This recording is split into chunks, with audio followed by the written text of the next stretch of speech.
So I, like many other people who are into the hobby of gaming, have this never-ending problem, and that's having a backlog.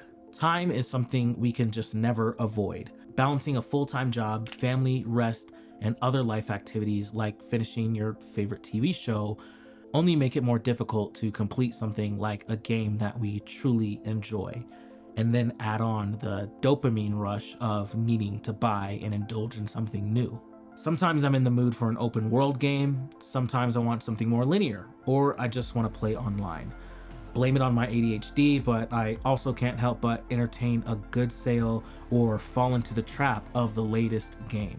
This repetitive pattern and my own lack of control and needing to own multiple consoles has only led me to having a backlog of uncompleted games.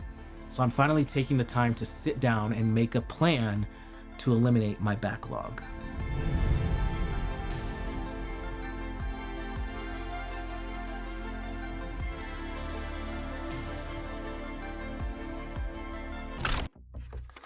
It starts with the end goal in mind. So my end goal is to be able to purchase and play new games completely guilt-free. I don't want my attention span to be shattered by the weight of just what I haven't completed. There are games I would really like to play, like Metroid Prime 4 or Crimson Desert, but I'm literally leaving Metroid Prime 4 sealed until this backlog is cleared.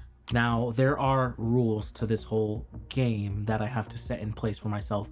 Otherwise, I'm just gonna end up throwing this all out of the window, forgetting it, and continuing to add to my backlog. But there also has to be exceptions, because there's games that I truly just want to take my time with and savor, like Tears of the Kingdom and Ghost of Yote, larger games that demand full immersion and encourage you to take your time. I seriously wish I could experience some of these games for the very first time again, so I'm going to take my time with these ones and not rush through them. Another exception is that I'm allowed to determine if a game just simply isn't my flavor or isn't worth it. Take the L, take that loss and the money I spent, throw it in the trash bin, never think of it, and never play it again. So those are the exceptions. Now let's get into the rules with rule number 1. Uninstall everything except for what I'm playing. I went through my PC, Steam Deck, Switch, and PS5. I then erased all the games I've never completed, determined I'm never going to play, and placed all the backlog games into folders. Now this just helps me visually not be overwhelmed with choices. So now when the time comes of when I want to play a game, I turn on my console of choice and my options are very limited. And this actually feels very good. So now you're probably asking, well, how well has this worked out for you?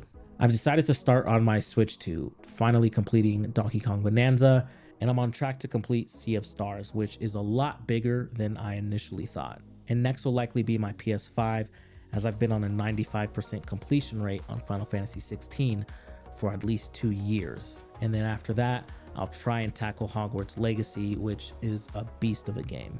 That one has the potential to likely end up in one of the 2 aforementioned places, my games I want to savor collection or games I'll just delete and never touch again. Speaking of 95%, did you know that 96% of you guys aren't subscribed to this channel?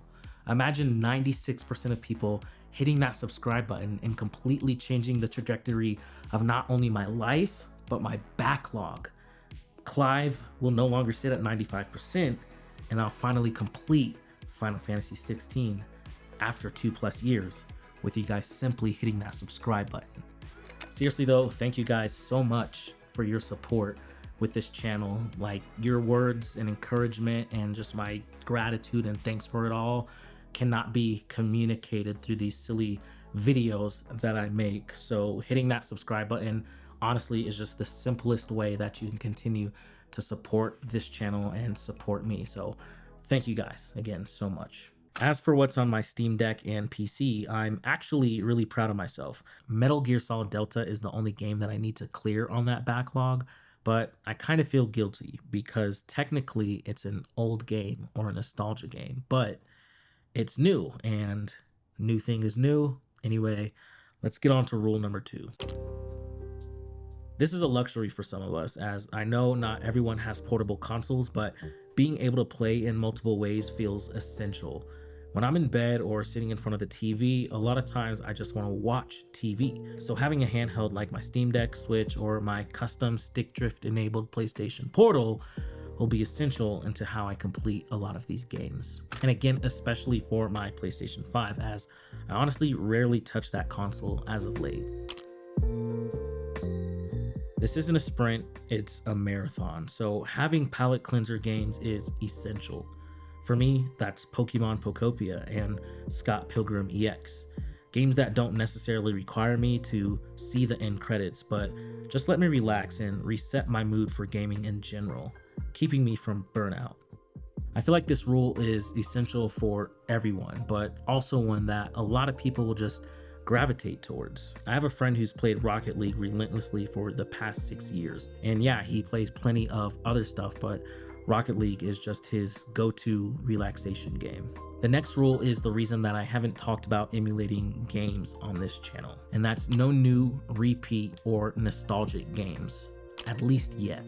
I love emulation and taking a nostalgia trip as much as the next person, but right now it's in the way of me killing my backlog.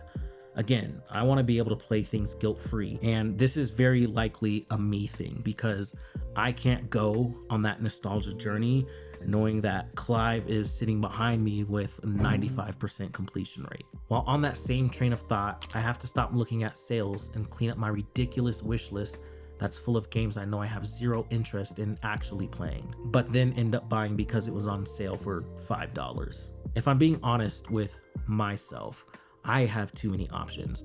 We as a society have too many options of games, TV, movies, all types of entertainment at our disposal at all times. And a fun thought that I had was genuine curiosity of what would it look like if we had a year of no new games? What if we had to go back and find our joy in what's already available and find new experiences within that? If that were to ever happen, maybe we wouldn't have backlogs. Maybe.